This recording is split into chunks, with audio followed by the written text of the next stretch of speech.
Welcome to information hub. আপনারা সকলে অবগত আছেন এসএসসি নিয়োগ দুর্নীতি মামলাটি বর্তমানে কলকাতা হাইকোর্টের বিচারাধীন এবং এই মামলাটির শুনানি হচ্ছে মহামান্য বিচারপতি দেবাংশু বসাক ও মহামান্য বিচারপতি মোহাম্মদ সাব্বার রশিদির ডিভিশন বেঞ্চে। বিচারপতিরা প্রতিদিন এই মামলার শুনানি করছেন যাহাতে মহামান্য সুপ্রিম কোর্টের নির্দেশ মতো মামলাটি সঠিক সময়ে নিষ্পত্তি করা যায়। গত শুক্রবার 15ই মার্চ বিচারপতি দেবাংশু বসাকের ডিভিশন বেঞ্চ বসেনি, তাই মামলার শুনানি হয়নি। এখন প্রশ্ন হচ্ছে আগামীকাল 18ই মার্চ কি মামলার শুনানি হবে?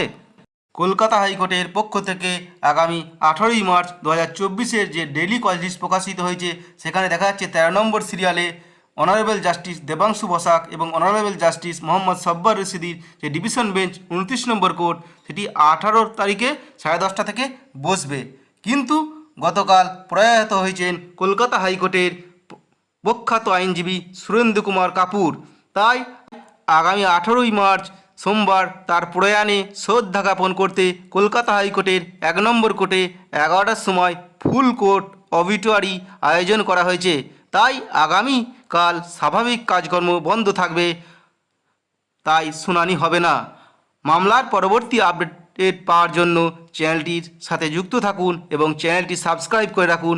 ভিডিও ভালো লাগলে লাইক করবে এবং শেয়ার করে সকলকে এই বিষয়টি জানিয়ে দিন। ধন্যবাদ।